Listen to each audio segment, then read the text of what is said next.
Assalamu alaikum wa rahmatullahi wa barakatuh. My name is Kalson Abdi. I am 40 years old. I am based in Mogadishu. I work as a consultant, communications consultant, supporting development agencies, non-profits, private sector companies with their communication needs. And this is my COVID-19 chronicle. I know there's a lot of questions. I had put a post about 2 days ago, and there were a lot of questions. And so I'm going to try to address some of those questions with you today, and also maybe just share my personal story and how I got through it, in case it helps somebody who is in kind of a dire situation. So how did I know that I was positive? So this was a very common question. Around April the 10th, my husband started to display kind of a fever. He was very kind of a low-grade fever, and it was kind of on and off. And then he had a headache and body ache and fatigue. So that day he was quite lethargic, and it was just kind of laying down on the couch and laying on the bed, and just feeling quite tired and feeling kind of not himself. And then he also had a dry cough. So I was kind of joking with him, do you think you have COVID? Kind of in a joking way.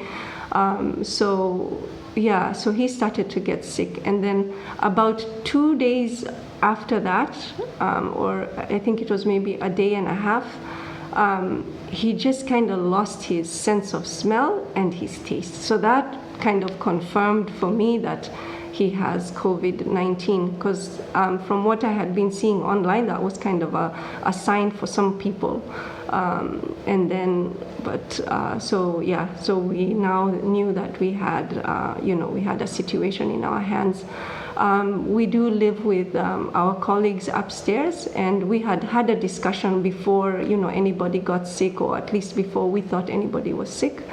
About maybe 3 weeks ago, we had a conversation, because we were going into a lockdown in Mogadishu. So, what are we going to do if things get bad? What do we do if somebody gets sick? So we kind of have a rough, kind of basic plan.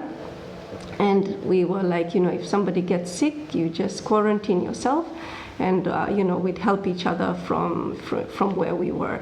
So anyway, when my husband started to display kind of symptoms around April the 10th, we stopped going upstairs, and we stopped because we used to eat together, like in the same dining space.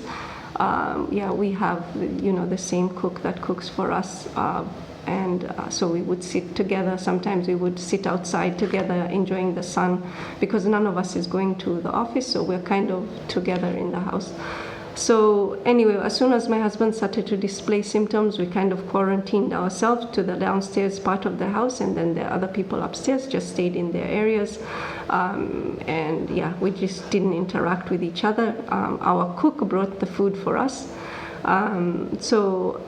Anyway, after my husband kind of displayed the symptoms, I started to get sick shortly after. So about 3 days after my husband got sick, I started to get sick, and mine was also a lot of body ache. I was feeling a lot of pain in my joints and my bones, especially like my legs, my hips, quite painful and quite unusual, I felt. So anyway, I just took paracetamol, and I had kind of like a bit of a cough, and then which kind of became, and then I started getting this wheezing sound in my chest when I take a deep breath in. I could kind of hear some sort of sound going on in my chest. And the fever and tiredness, and so that's how mine started, and it just started right after my husband kind of was losing his sense of taste and smell. And my husband's symptoms didn't progress in kind of a severe manner. So for him, it was kind of really just the fever, the body ache, fatigue, and a sense of loss of smell and taste.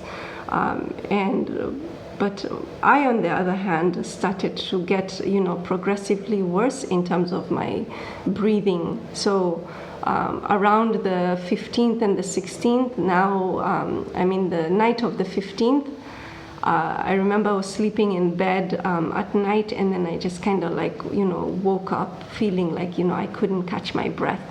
And that was scary. So, you panic because you feel that you can't breathe. And then, the panicking also makes you have difficulty in breathing. So it was just this kind of vicious cycle where you're not breathing well because you're fighting some sort of infection in your chest, and then you're panicking. So that's also kind of making your breathing more difficult.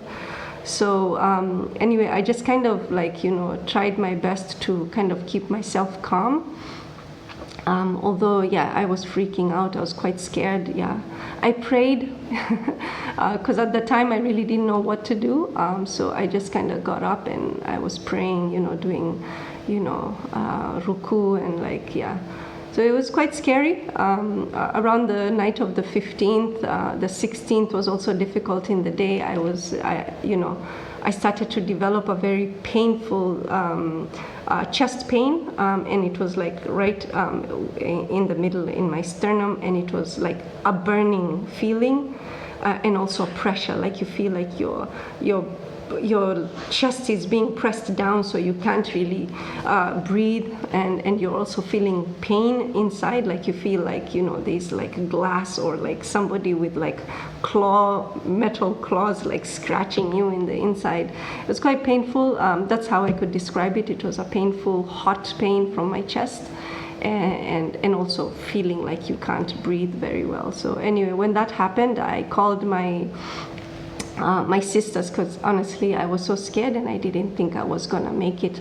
But anyway, I have a sister in the UK who also got the COVID-19 in London. So she basically coached me and my sisters. We were on a video conference together with them, and basically they were just telling me, relax, don't panic, lay on your stomach. And breathe. So do breathing exercises. So that really helped. So that's what I did. No, we did not go to the hospital to get tested. So there's only one hospital that is designated for COVID support in Mogadishu. It's called the Dematini Hospital. I don't even know where it is. And from the images that I saw online, it didn't seem like a very well-equipped hospital to help me. Apparently there's perhaps just one ventilator for the whole country. So the situation isn't great. So we just said, we're going to manage our sickness at home, not expose other people, but also, just kind of how did I manage my symptoms? So just before the COVID-19 lockdown in Mogadishu, so we went, my husband and I, we bought food, we bought some food shopping just to prepare ourselves.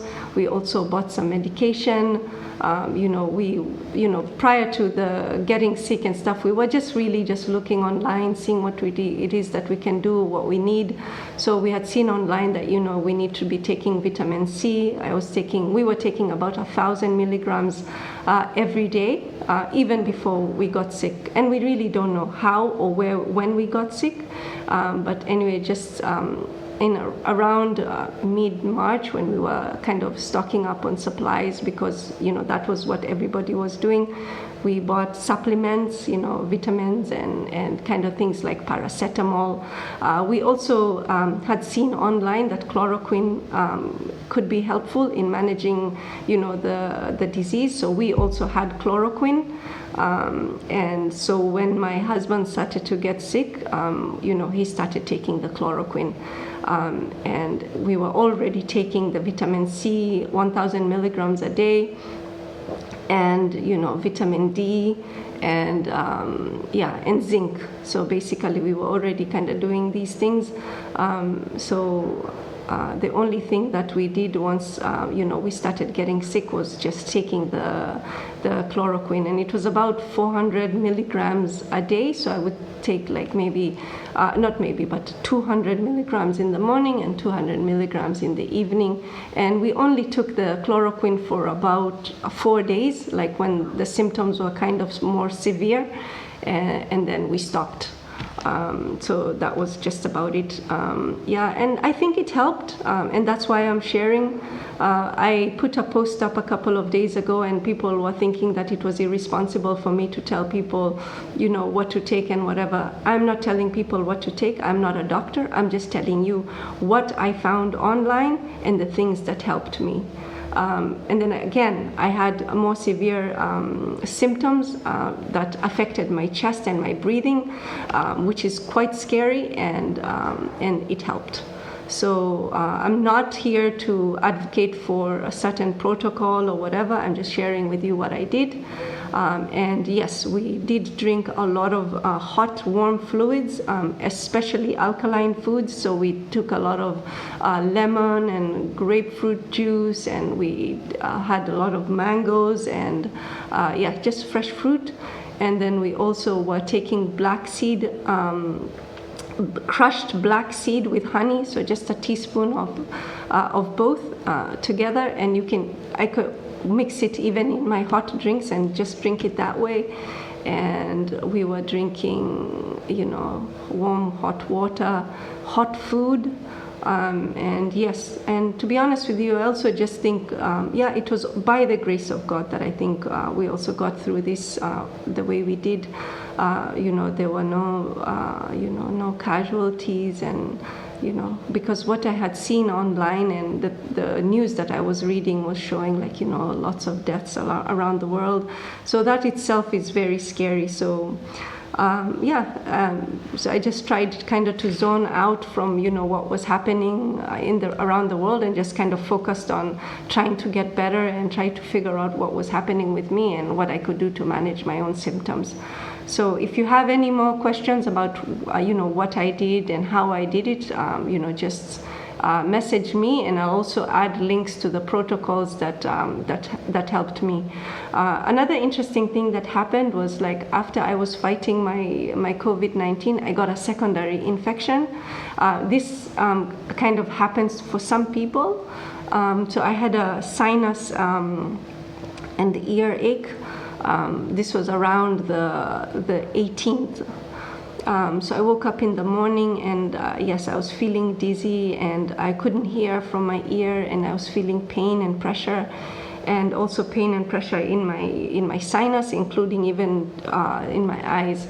So yes, and then I just started taking amoxicillin just to kind of take care of the infection. But at that time, it's the only medicine that I've taken. And obviously we had stopped taking the chloroquine. And just so you know, chloroquine is taken kind of when people get malaria, which is very common in this region anyway. So it's something that I had taken before since I was a child, getting malaria as a kid growing up here. So it's something that we are already very familiar with, and it's stuff that we were already using previously to treat malaria.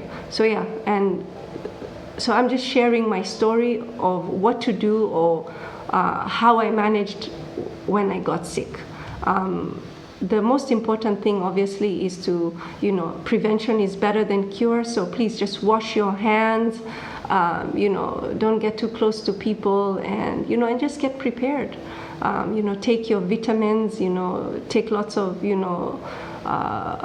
orange juice, lime juice, grapefruit, whatever. Just eat alkaline foods.